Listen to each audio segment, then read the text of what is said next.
नमस्कार, मैं हूं अंकित और आप देख रहे हैं बिहार की बात।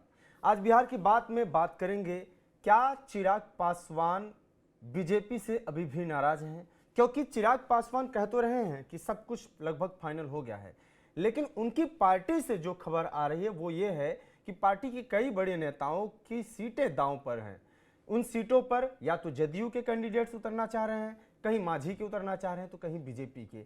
ये पेच जो फंस रहा है, इससे कैसे उभरेंगे चिराग पासवान, इस बात को समझेंगे आज के इस शो में। इसके साथ ही जानेंगे कि क्या सीट शेयरिंग में जो आरोप लग रहे हैं, सीट शेयरिंग में देरी हो रही है, देरी क्यों हो रही है, बीजेपी क्यों देरी कर रही है। ये आरोप इसलिए भी लग रहा है क्योंकि इससे बार्गेनिंग पावर कम हो जाएगी, ऐसा आरोप है। बार्गेनिंग पावर कम होगी, कोई इधर उधर जाने की स्थिति में नहीं होगा, इसलिए ये कंडीशन पैदा हो रहा है। तो पहले हम चिराग पासवान का बयान सुनते हैं, उसके बाद फिर पूरा जो सीट शेयरिंग पे मामला फंसा हुआ है एनडीए में, उस पर हम जाएंगे और जो मेहमान जुड़ेंगे उनसे भी हम बात करेंगे।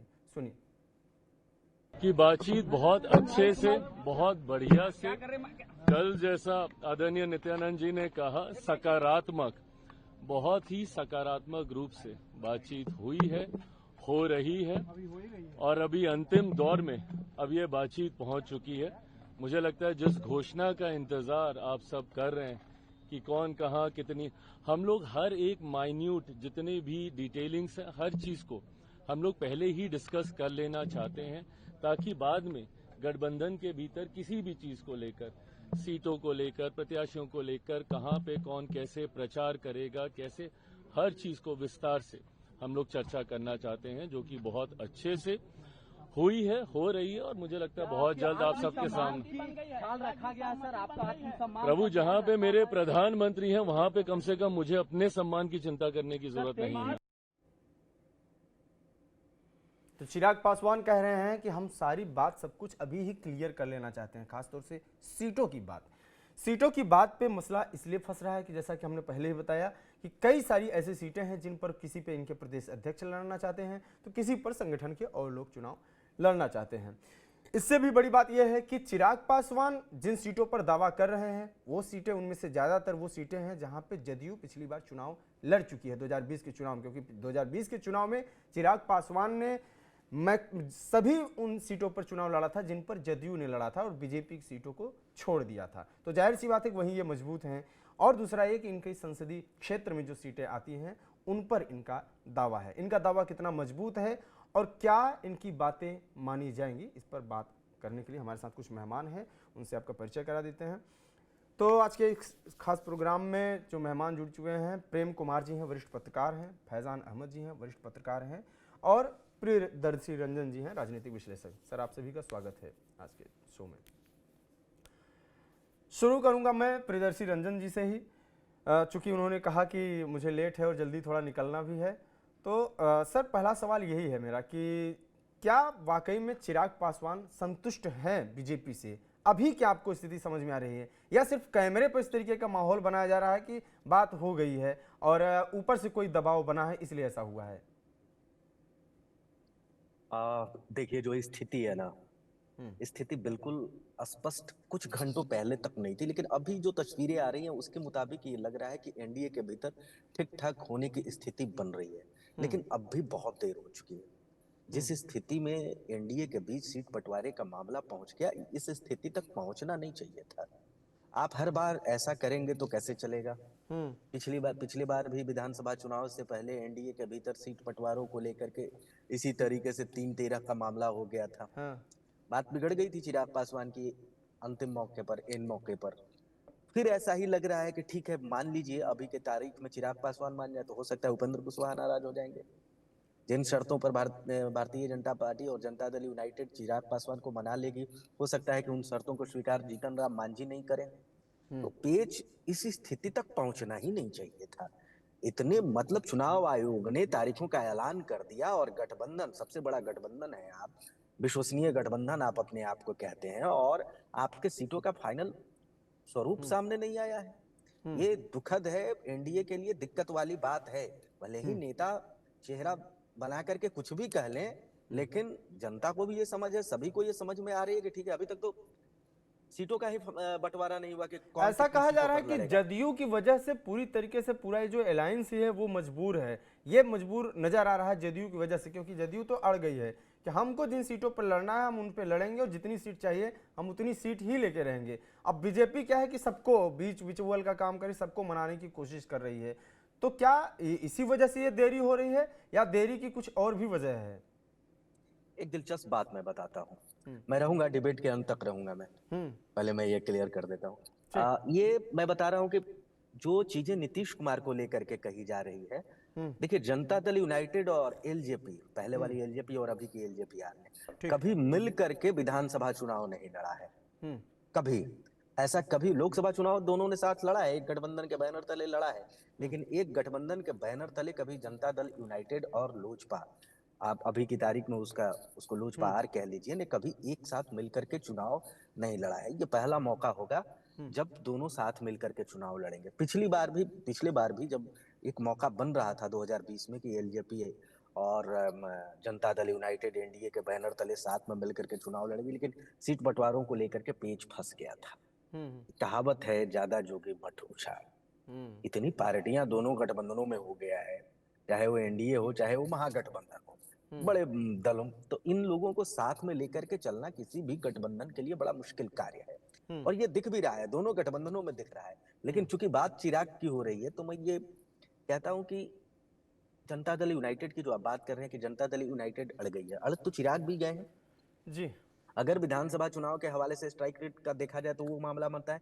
और जनता दल यूनाइटेड के बारे में तो सभी को पता है कि वो हार्ड बार्गेनर है। नीतीश कुमार अपनी शर्त को मनवा करके ही रहते हैं, और अभी जो नीतीश कुमार की बदली हुई स्थिति है, उस स्थिति में नीतीश कुमार इतने ताकतवर हैं कि केंद्र की सरकार उन पर निर्भर है, तो उनकी मनमर्जी क्यों नहीं चलेगी। चिराग पासवान भली भांति जानते हैं।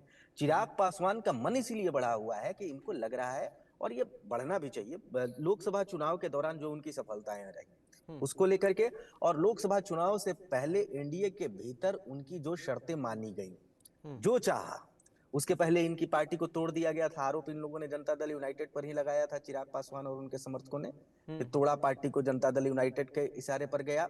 बाद में वही जनता दल यूनाइटेड ने इनको ऑफिस भी दिलवा दिया। पटना का जो कार्यालय था लोजपा का, जो पहले होता था, वो पशुपति पारस के कब्जे में चला गया था, बाद में चिराग पासवान के कब्जे में करवा दिया गया। इनकी पार्टी को भी स्थापित कर दिया गया। चिराग पासवान नहीं चाहते थे कि इनके चाचा एक भी सीट पर लोकसभा चुनाव के दौरान लड़े। खत्म मामला, उनको एनडीए से बाहर कर दिया गया। एनडीए में विधानसभा चुनाव के दौरान भी उनकी एंट्री नहीं हुई, नहीं होने दिया चिराग पासवान ने। तो बात जनता दल यूनाइटेड और एलजेपीआर, नीतीश कुमार और चिराग पासवान दोनों बार्गेनिंग के मामले में एक शैली के नेता हैं, और दोनों नहीं मानते हैं। चिराग ने भी बार बार दिखाया है, नीतीश ने भी बार बार दिखाया है। जी, मैं फैजान जी के पास चलूंगा। सर, आज जो बात आई है, कुछ अपडेट्स आए हैं, उनमें एक चर्चा इस बात की है कि उपेंद्र कुशवाहा के लिए भी 6 सीटें ऑफर की गई हैं एनडीए में बीजेपी की तरफ से। जाहिर सी बात है कि जदयू तो अपनी सीटों पर फिक्स्ड है कि मुझे इतनी ही चाहिए, अब बीजेपी अपना देख ले कैसे करना है व्यवस्था। यदि 6 सीटें उपेंद्र कुशवाहा को मिलती हैं, जबकि उपेंद्र कुशवाहा मांग रहे हैं 12 सीटें, तो या कुछ सीटें बढ़ाई जाती हैं, फिर जीतन राम मांझी भी मांग रहे हैं, ऐसी बात कही जा रही है कि 8 से 10 सीटें उनको भी मिलेंगी, तो ये इन सीटों का तो असर पड़ेगा। तो क्या ये माना जाए कि चिराग पासवान 25-26 सीटों पर भी मान सकते हैं दूसरे शर्तों के साथ, जैसे उनके परिवार को कुछ महत्वपूर्ण पद देना हुआ? क्या शर्तें हो सकती हैं सर? फैजान जी, देखिए, अभी आपने जो वीडियो दिखाया चिराग पासवान का, तो देखिए उसमें दोनों तरह की बात वो कह रहे हैं। एक तो ये भी कह रहे हैं कि वो बहुत ठीक ठाक चल रही है, सारी बातें चल रही हैं, और नित्यानंद राय के साथ उनकी जो बात हुई है, जो कुछ भी हुआ, आगे भी बात होती रहेगी। और बाद में उन्होंने ये भी कहा कि जहां माननीय प्रधानमंत्री नरेंद्र मोदी की बात होगी तो वहाँ हमारा कुछ नहीं, हम उनकी बात मानेंगे, या मतलब एक तरह से टोटल सरेंडर भी वहां पर है। और जो पहले वो बात कर रहे हैं तो थोड़ा एग्रेसिवनेस भी है उसमें। अब देखिए, इसमें एक चीज तो है कि आपने पूछा कि ये चिराग पासवान सेटिस्फाइड लग रहे हैं या नहीं, तो मुझे लगता है कि he is anything but satisfied. वो सेटिस्फाइड तो बहरहाल नहीं है, क्योंकि उनकी जो मांग थी कि 30+ सीट्स की, यानी उनका वो था कि भाई हमने जितनी सीटें लोकसभा की जीती हैं उस हिसाब से अगर 6-6 विधानसभा सीट देखा जाए तो 30 सीट हमारी बनती है, तो 30 की बात वो कर रहे थे। लेकिन यहाँ तो बात 30 की नहीं है, यहाँ हो सकता है बात 20 की ही हो, 20 से 22 हो सकता है, उससे ज्यादा नहीं होगा। और उसी में उनको एडजस्ट भी करना होगा, उसी में उनको अपनी बात को मतलब वो अगर इस तरह की कोई जिद अड़े हुए हैं तो वो उनको पीछे हटना पड़ेगा, क्योंकि जो वो कह चुके हैं कि भाई प्रधानमंत्री अगर कहेंगे तो फिर वो उनकी बात को नहीं टाल सकते हैं। तो जब बीजेपी का केंद्रीय नेतृत्व, उनको हो सकता है ये नौबत आए कि बीजेपी का केंद्रीय नेतृत्व को इंटरवेन करना पड़े और वो कहे भाई कि आपको अगर 20 या 22 सीटें हम दे रहे हैं तो उतने पर ही लड़िए और उससे ज्यादा वो मत कीजिए। हो सकता है कि कुछ, अब जैसे कि आप पूछ रहे थे, कुछ और भी शर्तें हो सकता है उनकी हों। हाँ। तो जैसा कि सुनने में आया है कि उनकी शर्त में एक राज्यसभा की सीट भी है और विधान परिषद की भी सीट है, तो उसकी भी वो डिमांड कर सकते हैं, लेकिन बहरहाल वो तो आगे की बात है। फिलहाल तो बात हम लोग कर रहे हैं विधानसभा चुनाव की। बिल्कुल। तो विधानसभा चुनाव के मामले में मुझे लगता है कि एनर्जी जी की बात से मैं इत्तेफाक रखता हूँ, अग्री करता हूँ, क्योंकि बहुत ज्यादा इसमें अब समय नहीं बचा है कि आप कितनी किससे कितनी बात करते हैं, कितनी देर तक वो कब तक बात करते हैं, समय नहीं बचा। आज पहले चुनाव का नोटिफिकेशन आज हो गया, 10 अक्टूबर को पहले जो चुनाव होना है आपको नामांकन शुरू हो 6 गया। नवंबर को, उसका नोटिफिकेशन आज से हो गया, यानी आज से आप पर्चा भरने का प्रोसेस शुरू हो गया है। अब ये दोनों ही, मैं किसी एक गठबंधन की नहीं कह रहा हूं, मैंने दोनों गठबंधन जो है बिहार में, दोनों ही ये गलती कर रहे हैं कि वो समय बढ़ाते जा रहे हैं, आज करेंगे कल करेंगे, ये सिलसिला चला आ रहा है। जबकि उन लोगों को तो चुनाव आयोग के जो ऐलान किया उससे पहले उन लोगों को ये तैयारी कर लेनी चाहिए थी कि हमें कितनी कितनी सीटों पर लड़ना है। एक एग्रीमेंट, ओवरऑल एग्रीमेंट तो हो जाना चाहिए था, चाहे वो एनडीए में हो चाहे इंडिया ब्लॉक में हो, लेकिन दोनों जगह इस तरह की बात नहीं, आपस में बातचीत जरूर हुई है लेकिन कोई फाइनल एग्रीमेंट इन लोगों में नहीं हो सका कि कौन कितनी सीटों पर लड़ेगा। अब देखिए चिराग पासवान की बात है, वो चाहते हैं ऐसी ऐसी सीटें जिन पर जेडीयू का दावा है, जेडीयू अड़ा हुआ है कि उसकी जो सिटिंग सीटें वो तो उसकी हैं ही, उस पिछले 2020 के चुनाव में वो जहां सेकंड रहा था, जहां उसके उम्मीदवार दूसरे नंबर पर रहे, वो सीट भी उसको चाहिए, वो भी उस पर लड़ेगा, क्योंकि उसका कहना है कि वो जो जहां जहां भी लड़ा है ज्यादातर ऐसी जगह लड़ा है जहां उसके लिए जिम्मेदार चिराग पासवान और उनकी पार्टी है। चिराग पासवान ने 2020 में 135 उम्मीदवार खड़े किए थे अपने, जिसमें 134 हार गए थे, 135 में 134 हार गए थे। बहरहाल वो एक अलग बहस का मौजू है, लेकिन जेडीयू का ये कहना है कि हम जहां जहां सेकंड रहे हैं वहां भी हम ही लड़ेंगे और ये हमें सीट मिलनी चाहिए। तो और जेडीयू इस बात पर काफी अड़ा हुआ भी है और मुझे लगता है कि ये अपनी बात मनवा लेगा, इसमें कहीं कोई पीछे हटने की कहीं कोई गुंजाइश नहीं लग रही है। अब देखते हैं कि चिराग पासवान कह चुके हैं कि भाई प्रधानमंत्री जहां बात आएगी तो वो उसमें कुछ नहीं बोलेंगे। तो अब देखिए अब कौन कौन इसमें इंटरवेन करता है उनको मनाने या उनको समझाने में। ठीक ठीक, प्रेम जी के पास चलेंगे। सर, जो मैंने सवाल किया कि इनसे भी किया कि उपेंद्र कुशवाहा से आज मुलाकात हुई विनोद तावड़े की और ये लगभग फाइनल किया जा रहा है कि 6 सीटें उधर से ऑफर हुई हैं। अब सवाल यह है कि ये कहा जा रहा है कि उपेंद्र कुशवाहा भी अपने आप को कमतर, जाहिर सी बात ही नहीं करेंगे, लेकिन उपेंद्र कुशवाहा उतना ज़्यादा बात नहीं कर रहे हैं मुखर होके जितना मुखर होके बात कर रहे हैं जीतन राम मांझी। और ये बात कहा जा रहा है कि उपेंद्र कुशवाहा से लगभग बराबर ही मांझी को डील किया जाएगा, 1-2 ऊपर नीचे हो सकता है। तो क्या लगता है कि अगर 6 सीटें 7 सीटों पर मानते हैं ये दोनों और उनको भी 8 मिलता है, तब तो फिर ये पिक्चर क्लियर है कि लगभग कह सकते हैं कि 30 सीटों के आसपास एलजेपीआर को मिलेगा। तो ये तो बड़ी जीत है चिराग पासवान की अगर ऐसा होता है। आपको क्या लगता है कि ये समीकरण का कैसा तस्वीर हो सकती है इसकी? देखिए, एनडीए में जेडीयू को छोड़कर कोई ऐसी पार्टी नहीं है जो ये पर दबाव बना सके कि हमको ऐसा करना है, हम ऐसा करना चाहते हैं। चिराग पासवान जी का जो है उनका पिछले बार 135 सीटों पर लड़ना और अब कितनी कम से कम सीटों पर लड़े, ये बहुत बड़ी चुनौती है। क्योंकि उन्होंने अपनी पार्टी का एम्बिशन भी बनाया है, अपनी पार्टी का जनाधार भी बढ़ाया है, 5 लोकसभा सीटें जीती हैं। उनके पास बहुत स्ट्रेस है कि कैसे सीटें कॉम्प्रोमाइज करें। जी। लेकिन उनकी दिक्कत यही है कि जेडीयू चिराग पासवान जी के लिए थोड़ी नरमी भी बरतने को तैयार नहीं है, क्योंकि वो अपनी कम सीटों यानी वर्तमान दुर्दशा का कारण चिराग पासवान और उनकी पार्टी को ही मानते हैं।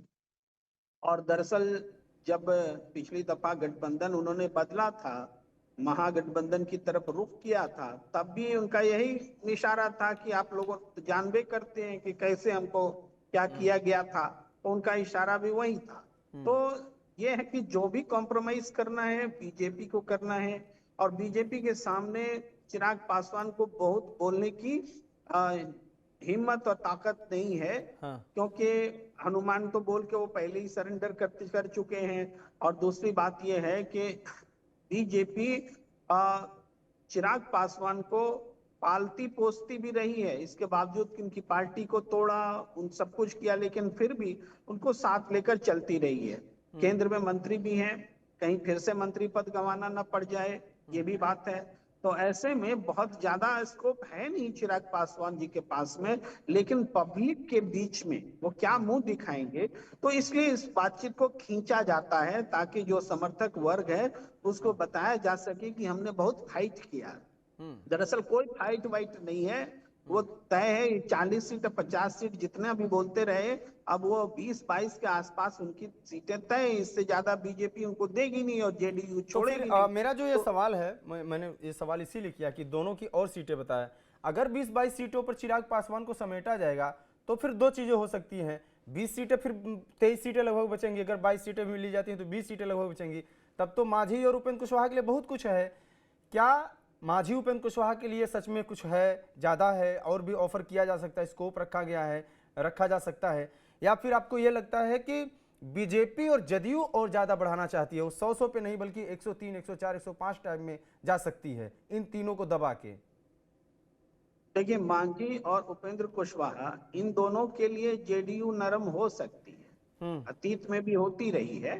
लेकिन जैसे आपको याद होगा पिछले लोकसभा चुनाव के दौरान ऐसा हुआ था कि उपेंद्र कुशवाहा जी से बातचीत ही नहीं होती थी, अंत में आज ही जाके उन्होंने छोड़ दिया था, गठबंधन ही छोड़ दिया था, एनडीए। और आज की राजनीतिक परिस्थिति ये है कि उपेंद्र कुशवाहा जी का जो प्रभाव कुशवाहा वर्ग में हुआ करता था उसमें बहुत कमी आई है, उनके बार्गेनिंग क्षमता में भी कमी आई है।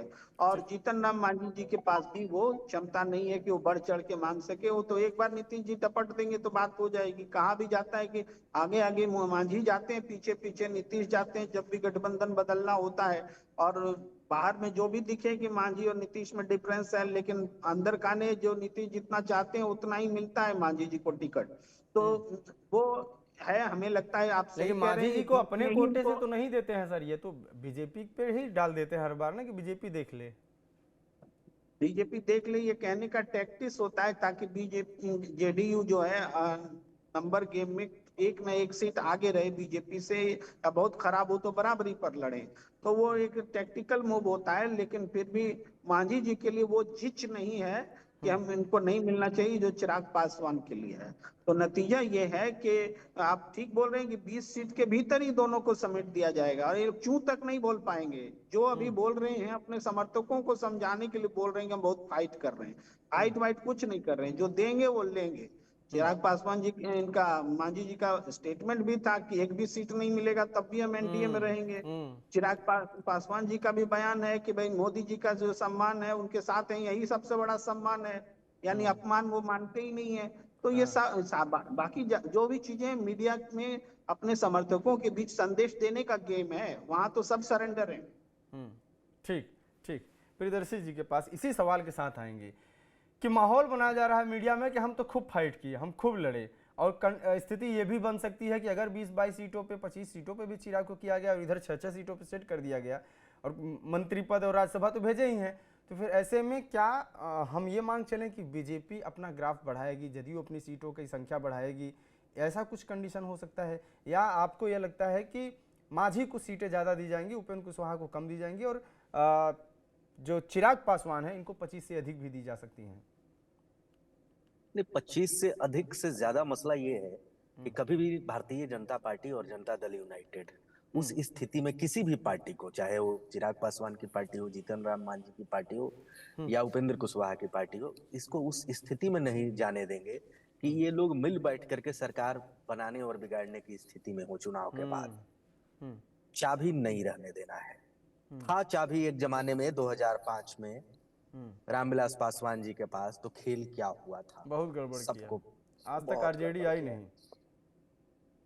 आरजेडी नहीं आई, और नीतीश कुमार के भी मन में एक दर्द है कि 2005 में फिर से मुझे जाना पड़ा था चुनाव में नवंबर में। हाँ। 2005 फरवरी के बाद 2009 अक्टूबर नवंबर में उसी वर्ष फिर से चुनाव हुआ था। कारण यही था कि रामविलास पासवान जी 29 सीटों का चाबी लेकर के घूम रहे थे। वो किसी का समर्थन कर देते, उसकी सरकार बन जाती, और नीतीश कुमार को खासी उम्मीदें थी।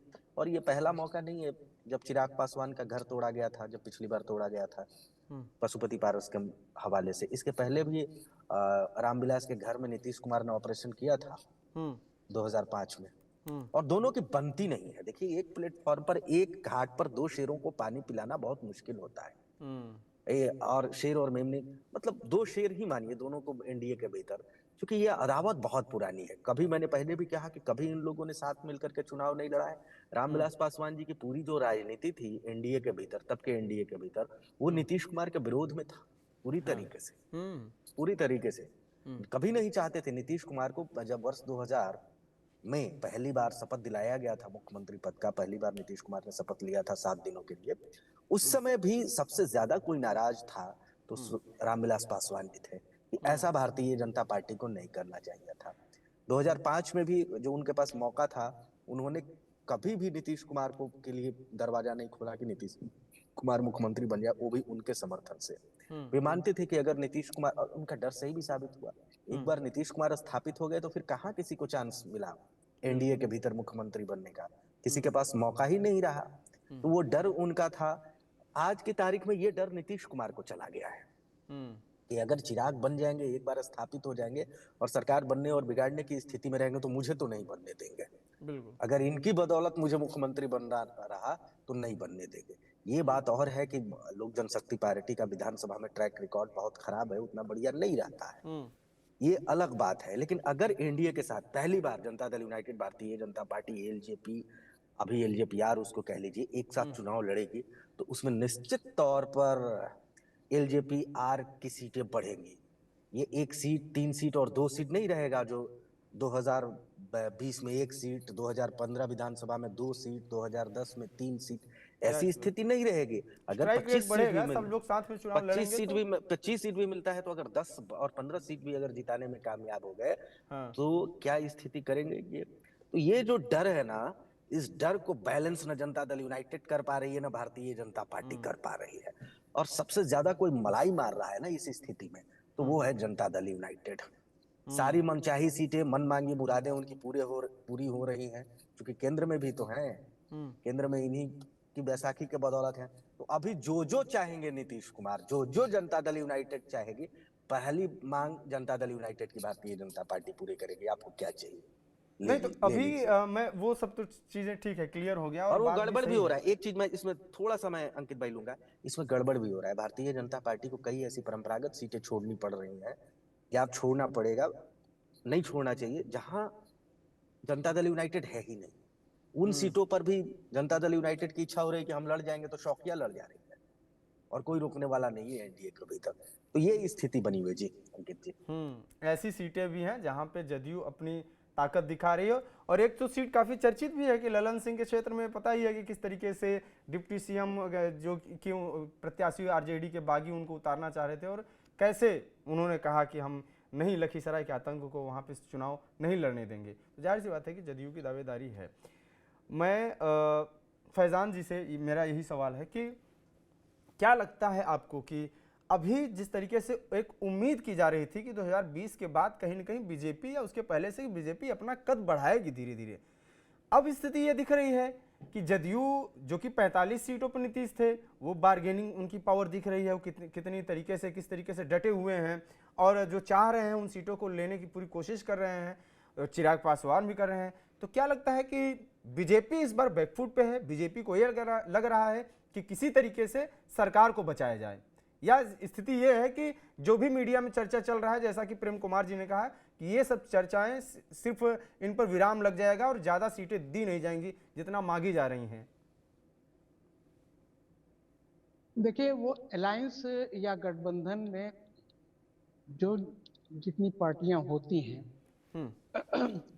पेच वहां होता है जरूर, चाहे वो सीट बंटवारे को लेकर हो या गवर्नमेंट फॉर्मेशन को लेकर हो या अलॉटमेंट ऑफ मिनिस्टरशिप का हो, वो हर मामले में पेश होता है। फिलहाल हम लोग इस पेच की बात कर रहे हैं कि यहाँ जो सीट बंटवारे के मामला है, और ये मामला सिर्फ आज हम लोग क्योंकि डिस्कस कर रहे हैं एनडीए को ही, तो इसमें जो प्रॉब्लम हो रहा है वो तो बहरहाल जाहिर हो चुका है कि प्रॉब्लम कहाँ पर हो रहा है, चाहे वो जेडीयू एलजेपी के बीच में हो या बीजेपी और मांझी की पार्टी के बीच में हो, ये प्रॉब्लम चल रहा है। और इसका सॉल्यूशन देखिए ऑटोमेटिक सॉल्यूशन होगा, इसमें पार्टियों के बहुत कहने या चाहने से नहीं होगा। जैसे जैसे समय आ जाएगा, जैसे जैसे पर्चा भर्ती का समय नजदीक आएगा, ये प्रॉब्लम खुद ब खुद ठीक हो जाएगा।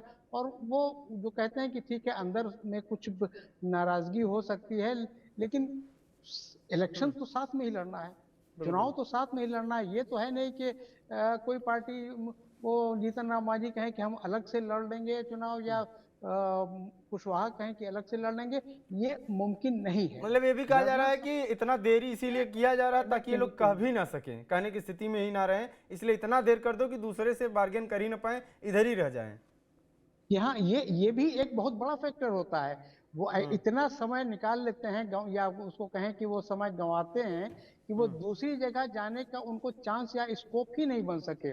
अब देखिए मुश्किल तो पार्टियों के साथ, देखिए अब जैसे चिराग पासवान है, उनको अपनी एक पार्टी चलानी है, उनकी अपनी अलग पार्टी है, उसको भी चलाना है, और जनता को भी और अपने कार्यकर्ताओं को भी ये दिखाना है कि भाई मेरी कितनी स्ट्रांग पोजीशन है एनडीए में। लेकिन अगर उनको वो 20 सीट 22 सीट ही मिलती हैं तो उसमें उनको वो क्या कर सकते हैं। उससे ज्यादा ये कि अब समय नहीं बचा है कि वो कुछ अलग चुनाव लड़ने की बात कहें, तो उसी में उनको एडजस्ट करना होगा और अपने लोगों को भी ये समझाना होगा कि भाई ठीक है अभी हम 20-22 सीटों पर लड़ रहे हैं, तो उसके बाद आगे फिर देखा जाएगा। आप लोग सारी सीटों पर हमारे उम्मीदवारों को जिताइए, आप लोग मिल करके उठाइए, ताकि आगे हमें फर्दर जो बातचीत करने का और ये होता है तो उसमें मौका मिले। एक चीज जो मुझे बहुत विश्वस्त सूत्रों से पता चल रही है आज के, शायद जेडीयू और बीजेपी ये 105-103 पर मामला तय हो रहा है। तो अब देखिए अगर 105 और 103 हो जाता है तो कितनी फिर सीटें बचती हैं, जितनी यही मेरा सवाल था, इसी सवाल को मैं इसीलिए बार बार मैं पूछने की कोशिश भी कर रहा था प्रेम जी से भी, प्रियदर्शी जी से भी, कि अगर जाहिर सी बात है कि अगर आप लोग जैसा अंदाजा बता रहे हैं, विश्लेषण कर रहे हैं कि 20, 22, 23 सीटों पर चिराग लड़ते हैं, तो सीटें तो फिर बचेंगी, क्योंकि ये कंफर्म है कि मांझी को 14-15 टाइप का नहीं देने जा रहे हैं ये लोग, तो फिर बीजेपी और जदयू का ही बढ़ेगा कोटा। नहीं अंकित जी देखिए 105 और 103 अगर हो जाता है तो मुझे लगता है कि 22 सीटें मिलेंगी चिराग पासवान को, और जो बची 13 सीटें, 13 सीटों में मांझी और कुशवाहा को मिलेंगी। उससे ज्यादा का स्कोप इसमें नहीं, 1-2 सीटों का फर्क हो सकता है, बहुत ज्यादा का फर्क नहीं होगा। ऐसा नहीं कि 20-22 अगर सीटें दी जा रही हैं चिराग पासवान को तो बाद में मालूम हुआ कि 30 सीटें मिल जाने, ऐसा नहीं होगा। ठीक है। प्रेम जी आवाज आ रही है? आवाज आ रही है जी जी। क्या अनुमान आपका कहता है जो अभी सीट शेयरिंग पे बातें चल रही हैं, और ये एक चीज और है कि बीजेपी के लिए क्या मुश्किल सबसे चुनौती लग रही है, क्योंकि ये मैंने सवाल उनसे भी किया था कि क्या लगता है कि बीजेपी बैकफुट पे है, या फिर जिस तरीके से बता रहे हैं कि 105 और 103 104 टाइप का अगर स्थिति बनती है तो फिर तो यही है कि बीजेपी मजबूत है और बाकी पार्टियां, छोटी पार्टियां जो भी हल्ला कर रही हैं उनको किसी न किसी तरीके से साइलेंट कर दिया जाएगा। देखिए सबसे अहम बात है, छोटी पार्टियों के लिए चुनाव लड़ने में फंड बहुत महत्व रखता है, और इन छोटी पार्टियों को फंड देने का काम बीजेपी ही करती है अपने घटक दलों, ये बात, और इसीलिए किसी का की जुबान खुलती नहीं है। भाई ये भी होगा कि 22 सीटें चिराग पासवान जी आप ले लीजिए और 4 सीटों पर उस 22 में भी 4 आदमी हमारा चुनाव लड़ेगा। हाँ, और बाकी हम चुनाव लड़ाने की कुछ प्रत्याशियों की व्यवस्था कर देंगे। इस तरह से बातें होती है, इसलिए इनकी जुबान खुलती नहीं है, खुल सकती नहीं, इजी गोइंग है। हम तो बोल रहे हैं कि एनडीए में गठबंधन इजी गोइंग है फॉर बीजेपी, और जेडीयू ही रेसिस्ट करती है, चूंकि वो सत्ता में भी है, मुख्यमंत्री भी है, और ऐसी सिचुएशन की 2 दशक से सत्ता में है, तो नीतीश कुमार ही बीजेपी को बैलेंस करती है, बाकी किसी में क्षमता नहीं है। इसलिए बाकी सब गॉसिप है, उनको मानना पड़ेगा जो ये देंगे। उनको बीजेपी के उम्मीदवार भी अपने टिकट पे लड़ाने पड़ेंगे जब बीजेपी चाहेगी। आप माहौल देखिए ना, हम तो पार्टी दफ्तरों में भी घूम रहे हैं पटना में, हालांकि अभी हम कांग्रेस के दफ्तर में सदाकत आश्रम में खड़े हैं, लेकिन बीजेपी के दफ्तर भी परसों गए थे। वहाँ इतना कोर्डियल माहौल होता है, एक ही आदमी एलजेपी से भी चुनाव लड़ने की आकांक्षा रखे हुए, वही बीजेपी से भी चुनाव लड़ने की आकांक्षा रखे हुए। कहीं कोई इतना मेल मोहब्बत है कि भाई सिंबल का भी फर्क खत्म हो गया है। तो इस चीज को हमें लगता है कि एनडीए में कोई दिक्कत नहीं है, बस घोषणा जब तक नहीं हुई है तब तक वो बयानबाजी के आधार पर हम ये देख रहे हैं कि वो नाराज हैं, गुस्सा है। कोई नाराज नहीं है, बस एक हिस्सेदारी का एक सवाल होता है। बहुत सारी अपेक्षाएं एक नेता से होती हैं, क्षेत्रीय नेता से, उन अपेक्षाओं को भी थोड़ा साधने की जरूरत होती है, पैसों का भी अरेंजमेंट करना होता है, और उसके बाद में हमें ये दिखाना भी होता है कि भाई हमने आपके लिए फाइट किया। ये ओवरऑल सिचुएशन है। ठीक, आप कह रहे हैं कि आप कांग्रेस ऑफिस के बाहर खड़े हैं, तो कांग्रेस में चूंकि हमने महागठबंधन पे अभी तक बात नहीं की, टॉपिक तो हमारा एनडीए था, लेकिन हम उस पर भी थोड़ा सा बात कर लेते हैं अपने दर्शकों के लिए भी कि अब बड़ी खबर है ये कि चिराग पासवान तो फिर भी कह भी दे रहे हैं। उधर से स्थिति यह है कि मुकेश सहनी अभी तक जो बोलते थे कि डिप्टी सीएम चाहिए, वो कल एक वीडियो आया जिसमें पत्रकार सवाल कर रहे हैं, वो मुस्कुरा के आगे निकल गए, कुछ बोले भी नहीं है, और अब उनका कोई भी बयान आ ही नहीं रहा है। उधर ये चर्चा चल रही है कि लेफ्ट की पार्टियों ने सीधे कमान ले लिया है कि भाई आप कैसे अचानक से आके आप डिप्टी सीएम भी पोस्ट चाहिए, आपको 35-40 सीटें भी चाहिए, आपको इस तरीके का आरोप लगा रहे हैं। तो क्या मुकेश सहनी को पूरी तरीके से फंसाया गया है? मुकेश सहनी पे ये दबाव बन चुका है कि आप मनचाही सीटें और या मनचाहा पद नहीं मांग सकते हैं, क्या स्थिति है उधर? जी जी, देखिए मुकेश सहनी कभी 60 सीटें मांग रहे थे, आप कह रहे हैं कि 30 में भी मान जाएंगे, आप कह रहे हैं कि डिप्टी सीएम हमारा बनना तय है, बाकी सीटों में तो हम बात कर लेंगे। तो ये जो चीजें दिख रही है ना, देखिए पॉलिटिक्स ऐसा नहीं है कि केवल एनडीए और महागठबंधन में है, महागठबंधन के भीतर भी घटक दलों के बीच पॉलिटिक्स है, और एक पार्टी के भीतर भी पॉलिटिक्स है। पॉलिटिक्स कहाँ नहीं है, हर जगह है।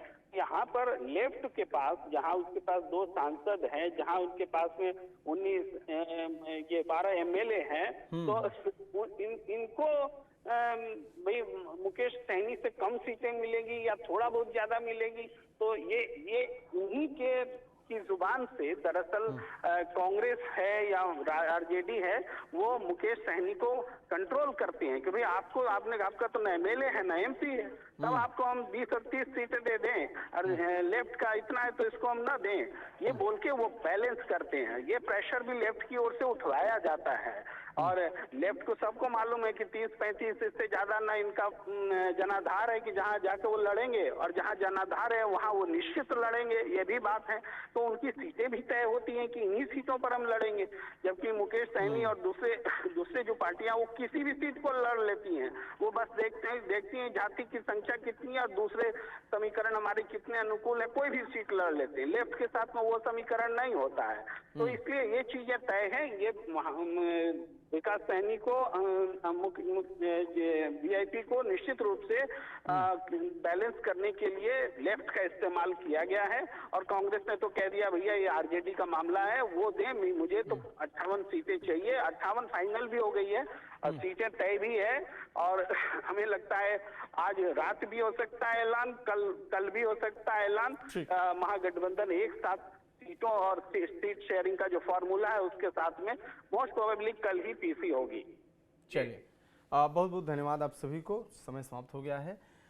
तो फिलहाल जो बिहार की बात है और उस पूरे बात में जो कंक्लूजन निकला कि बीजेपी पे कितना भी दबाव बना रही हैं छोटी पार्टियां बार बार ये बोल रही हैं कि हमको इतनी सीटें चाहिए, चाहे जीतन राम मांझी हो 16-17 सीटें, हालांकि उनकी डिमांड बहुत ज़्यादा नहीं है। एलजेपीआर की डिमांड बहुत तगड़ी थी, उन्होंने 43 से लेके और जो पुराना उनका रिकॉर्ड रहा 140-143 तक उतना उन्होंने डिमांड रखा, लेकिन वो धीरे धीरे दबते दिख रहा है। और अभी फिलहाल जो बात चल रही है वो स्थिति ये है कि 22-23 सीटों तक भी आ सकता है मसला। उधर जीतन राम मांझी की सीटें वो भी 6, 7, 8 तक जा सकती हैं, संभावनाएं हैं। उपेंद्र कुशवाहा को भी उतने पे शांत करके और पूरी तरीके से बीजेपी और जदयू जो कि बड़ी पार्टी हैं, मेन रोल में है, बाकी इन दोनों को केंद्र में भी नेतृत्व दे दिया गया है, केंद्रीय मंत्री बनाया गया है, तो बीजेपी और जदयू को की सीटें बढ़ाई जाएंगी 103, 104, 105 पे के आसपास ये चीज़ें हो सकती हैं। क्या क्या आएगा ये देखना होगा, आज नहीं तो कल तक में सब कुछ क्लियर 2-3 दिन में हो ही जाएगा, क्योंकि चुनाव मुहाने पर है और प्रत्याशियों का नामांकन भी शुरू हो गया है। आपके यहाँ क्या माहौल है और इस पूरी पॉलिटिक्स को आप किस एंगल से देखते हैं? कमेंट बॉक्स में अपनी राय देते रहिए। देखते रहिए बिहार की बात। नमस्कार।